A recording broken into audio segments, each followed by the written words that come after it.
World War II pilots faced a terrifying reality. New IL-2 attack aircraft pilots on the Eastern Front survived just a few combat flights before being shot down. With cockpits turning into blazing death traps in seconds, many preferred the horror of fire to being captured alive. What drove these young men to keep climbing back into their flying coffins day after day? During World War II, the sky became a new battleground where knights of the clouds clashed in their flying machines. Pilots represented the elite of the air forces on all fighting sides, and in the eyes of the public, they embodied heroism and adventure. From the very start of the war, propaganda from all countries created images of fearless fighter pilots shooting down enemy aircraft, or brave bomber commanders flying through the night toward their targets. However, the reality of pilots' daily lives was much more complex and harsh than what posters and magazines portrayed. In this video, you will learn what it was really like to be a pilot during World War II.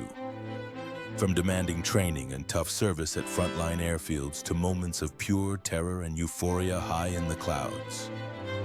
We will experience together moments of tension in the cockpit, difficult decisions face to face with the enemy, and the everyday routine and worries of young men and occasionally women who entrusted their lives to the wings of their aircraft. World War II involved thousands of airmen from all corners of the world in aerial combat, from Americans, British, and Soviets to Germans, Italians, and Japanese. Pilots from occupied countries also joined the ranks of Allied air forces, for example, Poles and Czechoslovaks, who wanted to fight for the liberation of their homeland. In the following minutes, we will look into their shared experiences and different fates. In a moment, we will reveal how pilot training worked in different armies and what a candidate for pilot's wings had to master before he even sat in the cockpit of a combat aircraft. In the early years of the war, there was enormous interest in serving with the Air Force. Young men, often just around 20 years old, volunteered because being a pilot carried prestige and adventure. For example, in the British RAF, all airmen were volunteers, and getting through the selection process was not easy. Candidates had to have excellent health, good eyesight, quick reactions, and a strong mind. It was similar in Germany, the USA, and Japan, where military doctors and instructors selected only the best from thousands of applicants. In the Soviet Union, after the German invasion in 1941, flight schools quickly expanded and pilots often became young officers originally assigned to other units. The need for new airmen was desperate. Pilot training in World War II was among the most demanding military preparations of that time. A candidate began with theoretical preparation. He had to study the basics of aerodynamics, meteorology, navigation, and aircraft construction. Only then came the first hours in the air on training aircraft. In this video, you will learn that, for example, future British and American pilots began on simple training biplanes like the Tiger Moth or Stearman. Meanwhile, Soviet airmen trained on U-2 biplanes, later known as Po-2s. Training programs were similar in all countries. The candidate first learned to take off, keep the aircraft in level flight, and land safely. The first solo flight, when the student flew alone without an instructor for the first time, was a milestone that pilots remembered their whole lives. After basic flight school came a more advanced phase of training on more powerful aircraft. Future airmen here perfected aerobatics, complex navigation, instrument flying, and night flights, and also learned combat tactics. The entire path to earning pilot's wings usually took from 1 to 2 years.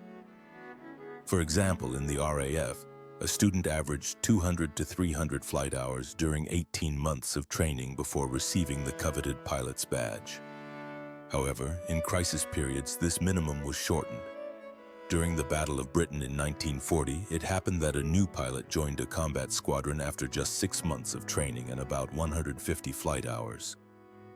Getting pilot's wings did not end the preparation. Freshly trained officers were sent to operational training units, OTU, where they trained on specific types of combat aircraft they would then take into action. This phase lasted additional weeks or months, during which newcomers learned from experienced instructors everything needed to survive in real combat. On the other hand, toward the end of the war, the situation forced Axis countries to send into battle even not fully trained young men, German boys in 1944 sometimes barely knew how to land, and Japanese newcomers desperately lacked time to practice shooting. In a moment, we will move together to a frontline airfield and see what the daily life of a pilot looked like when training ended and service with a combat unit began. Frontline or home airfields were worlds unto themselves. When a pilot completed training and arrived at a combat squadron, a completely new rhythm of life awaited him. Daily reality differed depending on what type of unit he served with and in what environment. A Royal Air Force fighter pilot lived differently in the English countryside in 1940 than an American naval aviator on an aircraft carrier deck in the Pacific or a Soviet pilot on a makeshift field during the Battle of Stalingrad. Generally speaking, pilots had a surprisingly large share of ordinary life between combat flights. Every morning there was a briefing and assignment of tasks at the base. Pilots learned the weather forecast, enemy reports, and possible orders for operational flights. If no action was currently planned, routine activities followed. Pilots devoted themselves to maintaining their equipment, studying flight manuals or required exercises and practice flights to stay in condition. Meanwhile, technical personnel checked and repaired aircraft, and airmen often helped their mechanics tune engines or weapons, because their lives literally depended on the technical condition of their machines. For example, in Luftwaffe units deployed in the desert, it was not unusual to see a famous ace in coveralls lying under the fuselage of his Messerschmitt and assisting mechanics with repairs. Besides flight duties, young airmen tried to chase away boredom and maintain morale. Between operational missions, they had various opportunities for rest. The quieter ones stayed in their quarters, read, wrote letters home, or caught up on sleep. On the other hand, social types headed to the officer's canteen for a drink or a game of cards. Or, if possible, they went to a nearby village pub for beer. Movie nights right on base were also popular, as were concerts and entertainment shows organized by military groups that traveled to entertain crews. If there was a chance, dances were organized and pilots enjoyed dancing with local girls or with members of women's auxiliary corps, such as the famous WWII in the RAF. Pilots with longer leave naturally spent time with families if distance allowed. Foreigners serving in Britain or the USSR often went to big cities like London or Moscow to unwind in the anonymity of the big city. Housing and food conditions also varied from place to place. American and British pilots usually had relatively comfortable facilities. They lived in wooden barracks or brick barracks at the airfield, sometimes even in rented houses in nearby villages. Even food, though affected by wartime rationing systems, was fairly substantial in the West. Famous are the memories of British airmen of fresh fried eggs with bacon that awaited them as a hearty breakfast after returning from a night bombing mission. A small luxury that provided a sense of normal life in the middle of war. On the other hand, units deployed on remote Pacific islands suffered from tropical heat, insects, and often shortages of fresh food. Japanese pilots toward the end of the war starved along with the entire army. About the dried rice and sweet potatoes that command allocated to them, they later said they burned more energy during takeoff than they gained from the meager portion. Soviet pilots experienced cruel winters in field conditions. They slept in wooden dugouts heated by small stoves. They woke to frost where oil in their aircraft engines froze overnight, so mechanics had to warm it with fire under the fuselage in the morning before the machines were able to take off. Yet even in these conditions, moments of comfort and friendship were found. Airmen of various nations similarly remembered that their squadron was like family. In testimonies of American pilots, the term esprit de corps, unit spirit, often appears. It meant that men covered each other's backs, not only in the air, but also stuck together on the ground. They shared almost all their time together. They rejoiced together in successes and mourned losses. When one of them had a birthday, friends tried to organize a small celebration, maybe just with a cake baked from emergency rations. On the other hand, every empty bed in quarters or empty seat at the dining table reminded them of painful losses. Colleagues who were still joking over coffee in the morning could be missing by evening. This cycle of life and death at the base was hard daily reality for frontline pilots. Even at seemingly safe airfields, there was no complete peace. Bomber bases in England occasionally became targets of German raids. On the Eastern Front, it happened that the front unexpectedly rolled over field airstrips and pilots had to grab rifles to defend their aircraft on the ground. Such situations were rather exceptions. The main danger and purpose of their work awaited them up in the air. In a moment, we will rise into the cockpit of a fighter aircraft and experience dramatic clashes face to face with the enemy. Finally, that moment came. Alarm, takeoff order, time to go into the air. The pilot runs to his aircraft, his heart may be beating faster. But at the same time, concentration sets in. All training and routine lead to this moment. Take off and complete the mission. What did the pilot experience physically and mentally at that moment? Settling into the narrow cockpit of a combat aircraft by itself increased adrenaline. The space around was cramped, especially in a fighter. The pilot sat strapped in with harnesses in a parachute seat. His knees almost touched the instrument panel. Above his head was the transparent canopy cover. Many airmen described that as soon as the canopy closed and the engine roared to life, they found themselves in their own small world. The noise of the powerful engine was deafening. Communication took place through headphones in the helmet and intercom. Radio transmitters then were nowhere near as reliable as today. Morning fog over England disrupted signals. In the tropical Pacific jungle, ever-present humidity damaged electronics. Therefore, the pilot had to be prepared for radio failure and rely on light signals, gestures, or an emergency just on his sense of direction and compass. The flight itself brought a mixture of feelings. In the first minutes after takeoff, when the aircraft gained altitude, the pilot often saw a beautiful view. A sea of clouds bathed in sunlight, peace and beauty contrasting with the knowledge that war was raging below on Earth. Many pilots remembered that the view from altitude of the landscape was one of the things they loved about flying. That feeling of freedom of movement in the third dimension was intoxicating, but the romance quickly faded. As soon as the first warning voices sounded from the control tower or from the commander, enemy fighters approaching or will be over the target in 5 minutes, be alert. At that moment, the stomach tightened and all senses sharpened. Flying in combat conditions also represented considerable physical strain. At high altitudes, there was frost well below freezing. Cabins often didn't seal and weren't heated. Pilots therefore wore thick flight suits, leather jackets, wool underwear, and gloves. At altitudes above 3,000 to 4,000 meters, they had to put on oxygen masks because the air was too thin. Sometimes oxygen supply failure caused the pilot light dizziness or even loss of consciousness. If he woke up from hypoxia in time, he could level the flight. In worse cases, the aircraft crashed with the unconscious airman. Fighter pilots underwent extreme G-forces in aerial combat. Sharp turns, evasive maneuvers, and diving escapes meant multiples of Earth's gravity, so-called G-forces that acted on the body. The pilot felt how the force in the maneuver pressed him into his seat. Blood rushed away from his brain, his field of vision tunneled. The so-called gray veil, harbinger of vision loss. He had to ease the maneuver before he fainted while trying to keep the aircraft under control. It wasn't easy at all.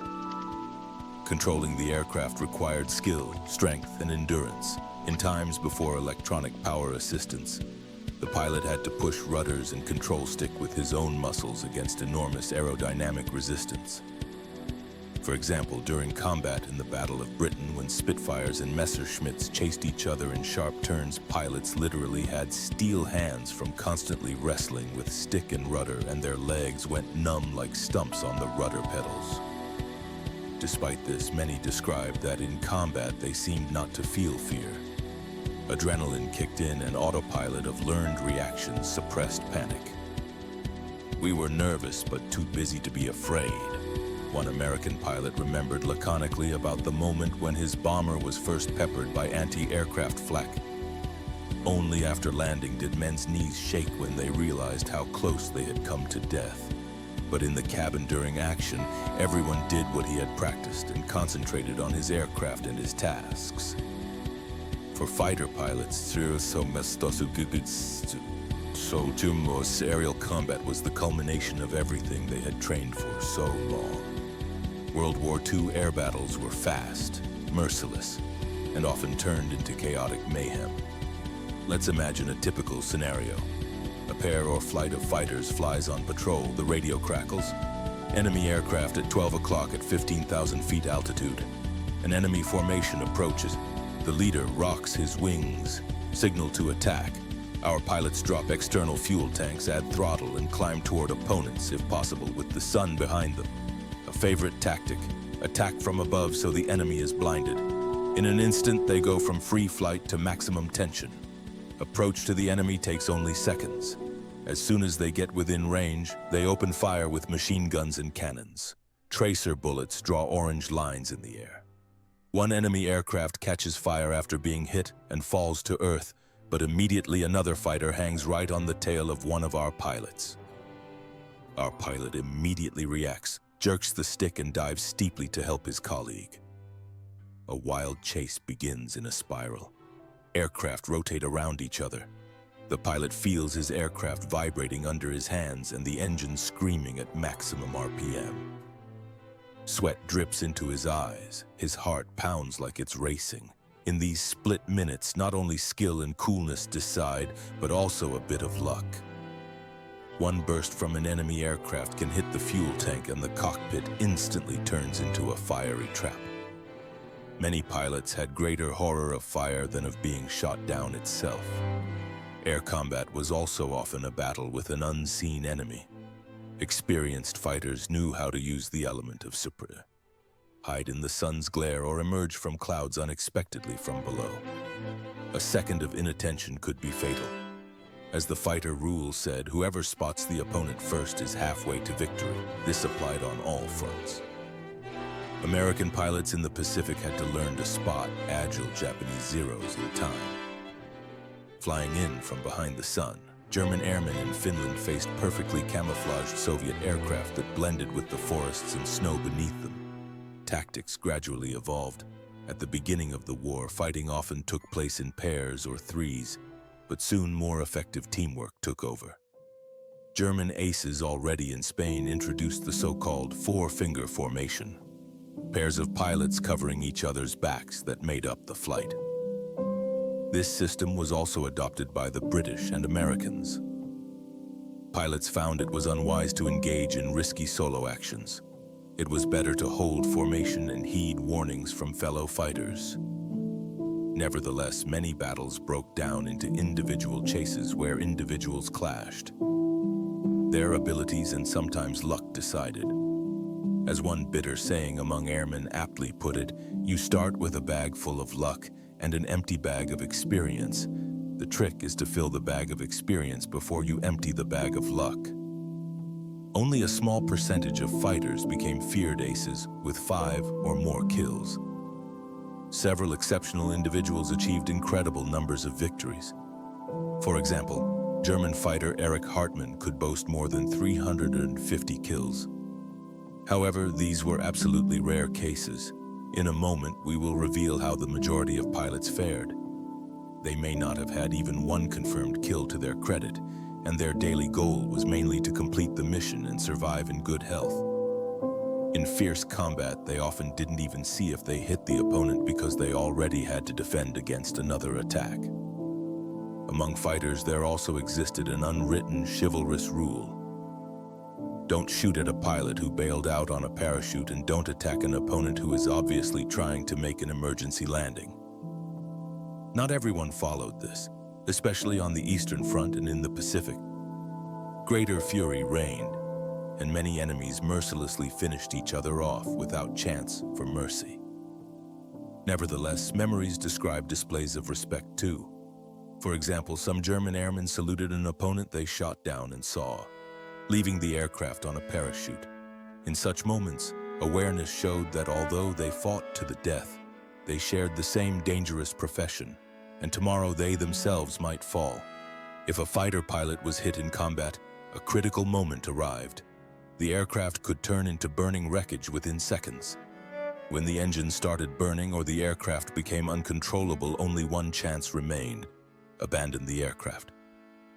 Pilots were trained for lightning-fast cabin evacuation, throw off the canopy, unbuckle straps, jump out and hope the aircraft's tail or debris didn't hit them during the jump. The parachute was their salvation, but opening it in time required a cool head. The airman counted several seconds in freefall and then pulled the cord. The sharp jerk of the opening canopy was then replaced by pendulum swinging and sudden quiet under the chute, accompanied, however, by uncertainty about where he would land. Again, this depended on the place of battle. A shot-down German pilot over England went to captivity, where a relatively safe rest of the war awaited him in a British prison camp. A British or American pilot who descended by parachute over German territory also ended up in captivity if he was lucky. The Luftwaffe established special camps for captured airmen, so-called Stalag Luft. In one of them, the famous Great Escape known from the movie took place. A Soviet pilot shot down over occupied territory faced an even more terrible fate. Nazis treated Soviet prisoners inhumanly, and chances of surviving captivity were minimal, and a Japanese pilot over the Pacific, if he didn't burn with his aircraft, often fell into the ocean and was lost on the open sea. Japanese culture also considered surrender the greatest shame, so only a minimum of Japanese airmen returned home from captivity. Most fought to the bitter end. Air battles were thus just one side of the coin of aerial warfare. The other side was long and exhausting bomber raids, where the courage of pilots and their crews showed in a slightly different way. They had to endure many-hour flights under fire from anti-aircraft guns and attacks by fighters, keep their aircraft on course, and bring their bomber and fellow fighters safely back home.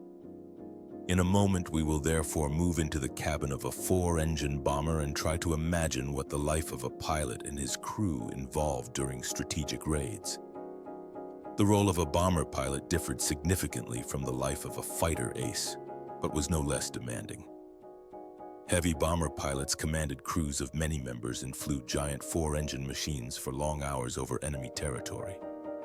Before each such flight, a detailed briefing took place. In the cold, early morning dawn, Lancaster crews gathered in British RAF bases in the operations room over a large map of Europe.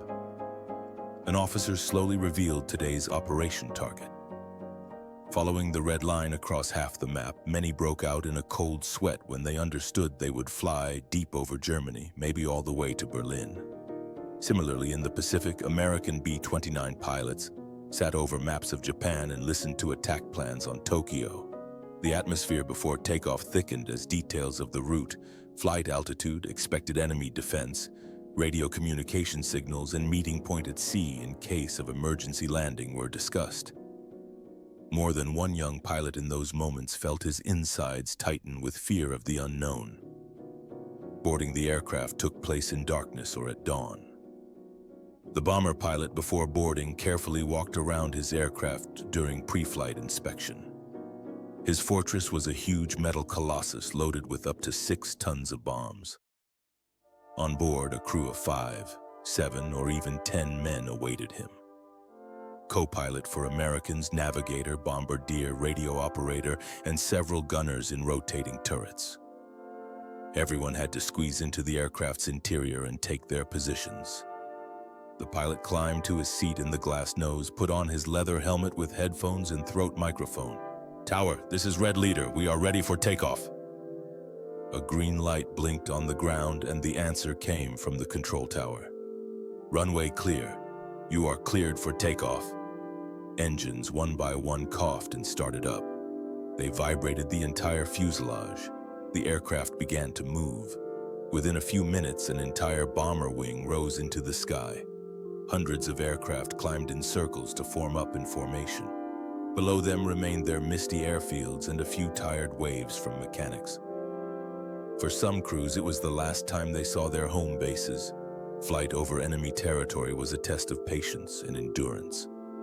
Hours of monotonous engine noise, during which pilot and co-pilot constantly checked instruments, altitude, compass course, fuel consumption. Communication was kept brief. The navigator occasionally corrected direction. The radio operator caught weather broadcasts or radio beacon signals. The bombardier prepared the bomb site. At high altitude, it was cold in the bomber and the air thinned. Men therefore used oxygen equipment and wore heated flight suits with electric heating wires. Even so, crews suffered from cold, especially gunners in tail and dorsal turrets where drafts penetrated every crack. As they approached the target, nervousness increased. Silence was cut by the voice of the front gunner. "Flak at 2 o'clock." In the distance, the first black puffs of anti-aircraft shells appeared. Anti-aircraft defense. Flak around German cities was extraordinarily strong. The closer bombers flew, the denser the barrage became. Black bursts of explosions hung around the formation and aircraft shook from shockwave impacts. Shrapnel fragments drummed into aluminum fuselages like hail on sheet metal. Crews huddled behind thin aircraft walls, but had to keep the aircraft at designated altitude and in formation. The pilot gripped the stick as if he wanted to drive it into the instrument panel and concentrated so as not to deviate even a degree. It was necessary to maintain course to the target. A few minutes before the bomb run came the most critical moment. Bomb run. The bombardier took control with the autopilot and led the bomber straight to the target. The aircraft now could not maneuver and became an easy target. "Bombs away!" The aircraft lightened and the nose jumped upward. The pilot immediately takes control, banks the aircraft away from the burning city and weaves to make flak targeting difficult. But danger doesn't end. During escape from the target, another enemy can strike the bombers, night fighters lurking in clouds. Tense concentration reigns on board. The tail gunner rotates his machine gun turret back and forth and searches for a dark silhouette that might appear in moonlight. Any moment he might shout, "Fighter, behind us!" and fire a burst into the darkness. Enemy night fighters often crept up from below and peppered bombers with gunfire without the crew even spotting them. Many crews never learned what actually shot them down, but if nothing like that happened and the aircraft withstood the attacks, a long journey home still awaited them. Return from mission was difficult in itself. Hours of return flight in thinning ranks. Some aircraft burned and headed for emergency landing in neutral Sweden. Others circled with damaged engines trying to stay airborne. The rest of the crews watched for the blinking beacons of the English coast. Finally, the longed-for message reached their headphones. Cleared to land. One after another, they touched down with their shot-up aircraft on runways. Many aircraft had holes from shrapnel. Some leaked hydraulic oil and brakes didn't work. Nevertheless, they bravely limped to the end of the airfield. When the pilot shut off the engine, many crew members literally kissed the ground. Somewhere an ambulance waited, elsewhere a truck with hot tea and cognac for warming, and everywhere waited the oppressive question, how many didn't return today? On the lighted board in the operations room, red marks appeared by numbers of aircraft that remained missing. Among airmen, there was superstitious reluctance to ask about this. They simply silently watched which bed in the barracks would remain made the next morning. American bomber pilots flew mainly during the day and in huge formations. Their experience differed in some ways. In broad daylight, they saw with their own eyes how comrades next to them exploded in flames or how a hit flying fortress descended to earth with parachutes jumping from its fuselage. Still, they had to continue and hold formation because breaking up the group would make them easy prey for fighters. Bomber airmen of all nationalities also suffered physically. Long sitting at freezing altitude brought frostbite. Many hours of engine noise damaged hearing, and constant stress led to extreme exhaustion. The term flak happy, literally crazy from flak, described a state when someone was dulled and nervously drained by constant danger. Some simply had psychological breakdowns. In British aviation, the unflattering label LMF, lack of moral fiber, was used for those who could no longer manage to fly. Commanders of that time had little understanding for psychological collapse. So rather than sympathetic treatment, affected airmen faced reassignment with the stigma of cowardice. Today we know these were symptoms of post-traumatic stress, but then it was believed that a tough guy made of steel could handle anything. Therefore, many airmen preferred to suppress their fears with humor, rituals, or fatalism. Anything that kept them capable of another flight. A completely special chapter was the suicide attacks of Japanese kamikaze pilots at the war's end.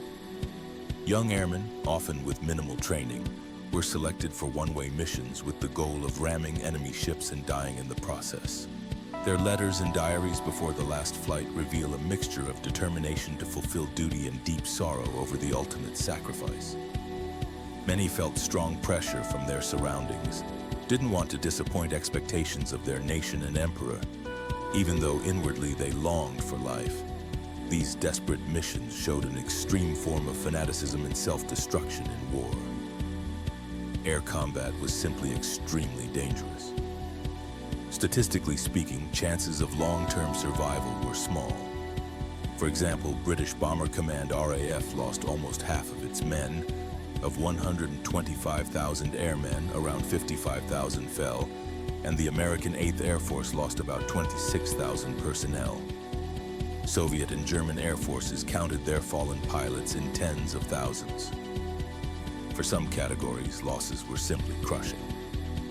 For example, a new pilot of an IL-2 attack aircraft on the Eastern Front in 1942 survived on average just a few combat flights before being shot down. Although toward the war's end, thanks to gained superiority and experience, average pilot lifespan increased slightly. It still held that pilots belonged to the most endangered soldiers of all. Allies tried to soften psychological pressure with a rotation system. After a certain number of missions, a pilot was pulled from the front to rear areas. Many young airmen didn't even manage to fly the set number and lost their lives earlier. Those who lived to see the war's end often carried consequences with them into life. Airmen who survived often suffered health problems, for example, chronic frostbite or damaged hearing.